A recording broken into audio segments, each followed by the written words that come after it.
నమస్కారం సార్. నమస్తే. Sir Tollywood producers పైన ఐటీ రైట్స్ జరగడం వలన ఇటు అల్లు అండ్ మెగా ఫ్యాన్స్‌కి మధ్య మరో వార్ క్రియేట్ అయింది సార్. అంటే ఇటేమో రామ్ చరణ్ గారి ఫ్యాన్స్ ఏమో అంటే 'పుష్ప' సినిమాకి మీరు 18,00,00,00,000 పోస్టర్‌లేసుకున్నారు గదా! ఆ ఫేక్ కలెక్షన్స్ వల్ల, ఆ ఫేక్ పోస్టర్‌ల వల్లే మీ మీద ఐటీ రైట్స్ జరిగాయని వాళ్ళు. లేదు మరి మొదటి రోజు మీరేం చేశారు? 186,00,00,000 ఫేక్ పోస్టర్స్ మీరు కూడా యేసుకున్నారు గదా! అందుకే మీ ప్రొడ్యూసర్ పైన కూడా ఐటీ రైట్స్ జరిగాయని జెప్పేసి వీళ్ళు. ఇది విధంగా మరొక వార్ క్రియేట్ అవ్వడం చూస్తూ ఉన్నాం సార్. మరి ఈ వివాదం ఇంకెప్పుడు ఫుల్ స్టాప్ పడుతుందో అయితే తెలీదు సార్. అంటే అల్లు, మెగా ఫ్యాన్స్ మధ్య ఈ వార్. మీరేం చెప్తారు సార్ దీని గురించి? అంటే మీరు ఫేక్ అనటం హ్మ్. వలన ఇద్దరూ ఫేక్ అనేటువంటి అభిప్రాయం ప్రపంచానికి కలిగే ప్రమాదం ఉంటుందనేది వాళ్ళు గుర్తించాలి ముందు. ఓకే. అంటే 186 ఫేక్ అనే విషయం, దాన్ని ఫోకస్ చేసి ఎక్కువ హడావిడి చేయటం అనేది వాళ్ళ 18,00,00,000 నెంబర్ మీద అనుమానాలు రేకెత్తిస్తుంది కాబట్టి ఈ వివాదాన్ని కెలకకుండా ఉండటం మంచిది.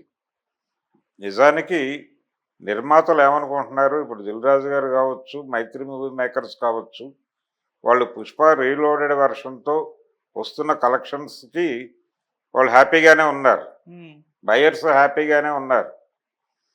నిజానికి ఈ ఐటీ దాడులు కూడా ప్రమోషన్కి ఉపయోగపడతాయని అనుకుంటున్నారు వాళ్ళు. ఓకే. దాని మీద మళ్ళీ స్పెక్యులేషను, గొడవలు, గందరగోళాలు రేపటం కంటే కూడా, అంటే ఇది కూడా ఒక రకంగా ప్రచారంలో భాగం అనుకుంటే ప్రమాదం లేదు. ఈ ఫ్యాన్ వార్ కూడా హ్మ్. బహుశా అందుకే చేస్తున్నారేమో, అందుకే కొట్టుకుంటున్నారేమో. ఇదేదో వీళ్ళ మధ్య వైరం ఉంది అందుకని కొట్టుకుంటున్నారు అనుకోనక్కర్లేదు. ఇగోలు హర్ట్ అయినప్పటికీ, అంటే అభిమానుల్లాగానే వ్యవహరిస్తున్నారు. అభిమానము అంటే ఒక వ్యక్తికి ఉన్నటువంటి అభిమానం, ఒక తార మీద అభిమానం ఉంటే పక్క తారని యాక్సెప్ట్ చేయడని అర్థం. అందుకని వాళ్ళు యాక్సెప్ట్ చేయట్లా. వాళ్ళు గేమ్ చేంజర్ని యాక్సెప్ట్ చేసే మూడ్లో లేరు వాళ్ళు. ఓకే. అందుకని ఈ యుద్ధం జరుగుతోంది. ఇది జరుగుతుంది, ఇది సహజం. అంటే చాలా కాలం క్రితం రామారావు గారు, నాగేశ్వరరావు గారు ఒక ఊళ్ళో వెళ్తూ, హ్మ్. మా అంటే మీ సినిమా పోస్టర్ల కంటే నా సినిమా పోస్టర్ల మీద ఎక్కువ పేడ ఉంది కాబట్టి మీ అభిమానులే ఎక్కువ ఉన్నారు ఇక్కడ అన్నట్టు నాగేశ్వరరావు గారు రామారావు గారితో. అలాంటి పరిస్థితి. అంటే వాళ్ళ మధ్య స్నేహం ఉన్నా కానీ అభిమానుల మధ్య ఒక గొడవ నడుస్తూ, ఒక స్పర్ధ నడుస్తూ ఉంటుంది. ఓకే. ఆ స్పర్ధలో భాగంగానే దీన్ని చూడాలి. అయితే గేమ్ చేంజర్కి సంబంధించి వాళ్ళు అనౌన్స్ చేసినటువంటి ఫిగర్ని అది కరెక్ట్ కాదు, ఇలాంటి నెంబర్లు వేయటం అనేది ఇబ్బందికరమైన పరిస్థితులకి, అలాగే మన క్రెడిబిలిటీని క్వశ్చన్లో పెడుతుంది అనే ఉద్దేశంతో ఇలాంటివి చేయొద్దని రామ్ చరణ్ యూనిట్ని కోరినట్టుగా కూడా ఒక వార్త చూసాం మనం అప్పుడు. హ్మ్. ఆ తర్వాత వాళ్ళు నెంబర్లు ప్రకటించడం అనేది ఆపేశారు దాదాపుగా.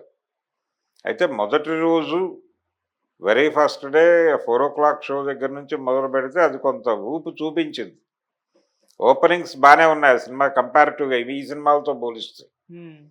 ఈ సినిమాలు డల్గా మొదలైనాయి. ఏవి ఇప్పుడు సక్సెస్ఫుల్గా సంక్రాంతి బరిలో గెలిచిన 2 సినిమాలు, అది సంక్రాంతికి వస్తున్నాం కావచ్చు, లేదా బాలకృష్ణ గారి సినిమా కావచ్చు, ఈ 2 సినిమాలకి ఓపెనింగ్స్ కంటే కూడా గేమ్ చేంజర్ ఓపెనింగ్స్ బెటర్గా ఉన్నమాట వాస్తవం. ఓకే. అలాగే 'పుష్ప' రీలోడెడ్ వెర్షన్కి కూడా జనాలు విపరీతంగా వెళ్ళారు థియేటర్లకి. హ్మ్. ఇది కూడా వాస్తవమే. కాబట్టి మార్కెట్ ఉంది, అల్లు అర్జున్కి మార్కెట్ ఉంది, అలాగే రామ్ చరణ్కి కూడా మార్కెట్ ఉంది. మార్కెట్ని థియేటర్ల వైపు నడిపించగలిగేటువంటి కంటెంట్ ఉన్న సినిమా పడితే 'పుష్ప 2' అవుతుంది, ఓకే. లేకపోతే గేమ్ చేంజర్ అవుతుంది అనేది అయితే మనం అర్థం చేసుకోవాలి హ్మ్. ఈ గొడవ నుంచి.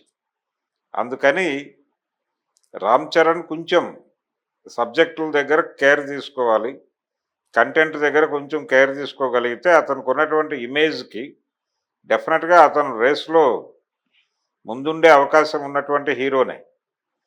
అతని సత్తా ఏమిటో కూడా ఈ సినిమాలో నటుడిగా ఆయన చూపించాడు. ఆ అప్పన్న క్యారెక్టర్ ద్వారా మంచి పెర్ఫార్మెన్స్ ఇచ్చాడు అతను. అంటే అతన్ని ఉపయోగించుకోవటంలోనూ, అతని స్టార్డమ్ని ఎఫెక్టివ్గా ఫ్యాన్స్కి కనెక్ట్ చేయటంలోనూ డైరెక్టర్ గారి వైపు నుంచి తప్పులు దొర్లి ఆ సినిమా పరిస్థితి అలా తయారైంది. అందుకని గేమ్ చేంజర్ ఒక రకంగా డైరెక్టర్స్ ఫెయిల్యూర్ తప్ప రామ్ చరణ్ ఫెయిల్యూర్ కాదు. అది రామ్ చరణ్ ఫెయిల్యూర్గా దాన్ని ప్రొజెక్ట్ చేయడం తప్పు.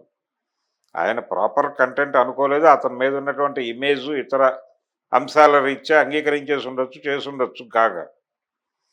కానీ అతను నటుడిగా ఫెయిల్ అయినటువంటి సందర్భం అయితే కాదు. అందుకని అనవసరంగా ఈ విషయాన్ని రచ్చ చేయటం కన్నా కూడా ఆల్రెడీ వాళ్ళు ప్రొడ్యూసర్లు అనుకుంటున్నట్టుగా ఇది ప్రమోషన్కి ఉపయోగపడే అంశమే. మా సినిమా ఇన్ని కోట్లు కలెక్ట్ చేసింది అనే దాని మీద మేము నిలబడి ఉన్నాము. సవాల్ అన్న పద్ధతిలో ఏదైనా ప్రమోషన్ చేసుకోగలిగితే అభిమానులు బెటర్గా ఉంటుంది. కానీ పక్కా అభిమానిని క్రిటిసైజ్ చేయటం ద్వారా మన సినిమాని నిలబెట్టుకుందాం అనే తాపత్రయం వలన ఏం జరుగుతుందంటే బ్యాడే జరుగుతుంది. అవతల నుంచి నెగిటివ్ ప్రచారం మొదలవుతుంది. ఏ విధంగానూ నెగిటివ్ ప్రచారం జరగకుండా చూసుకోవటం అనేది అవసరం. అందుకని వీళ్ళు కొంచెం సంయమనం పాటిస్తే బెటరు. ఒకటి. రెండోది, ఈ నెంబర్ల గేమ్ మీద రకరకాల అనుమానాలు ఉన్నాయి ప్రపంచానికి. అభిమానులు కొట్టుకుంటున్నారు అనేది పక్కన పెట్టేస్తే పుష్ప 2కి వరుసగా వాళ్ళు నెంబర్లు మార్చుకుంటూ వెళ్ళటం అనే దాని మీద బాలీవుడ్లో కూడా చాలా జోకులు పుట్టాయి. వాళ్ళు ఏమంటున్నారంటే పెద్ద సినిమాలు తీయటమే కాదు, పెద్ద నెంబర్లు వేయటంలో కూడా వీళ్ళే సాటి అని బాంబే ట్రేడ్ సర్కిల్స్లో ఒక మాట నడిచింది.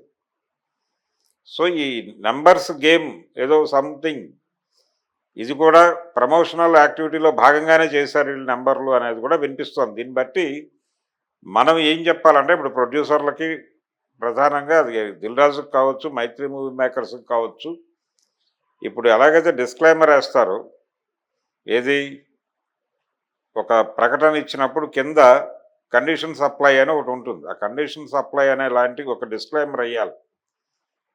అంటే ఈ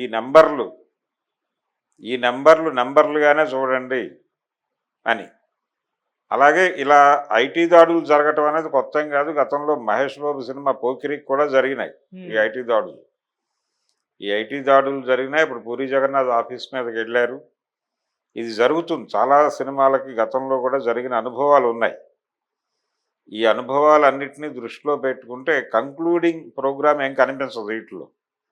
చివరికి ఏం జరిగింది అనేది కంక్లూజన్ ఏమీ కనిపించలేదు. ఏ రోజున ఆ రోజున కనిపించలేదు, ఈ రోజున కనిపించే అవకాశము లేదు.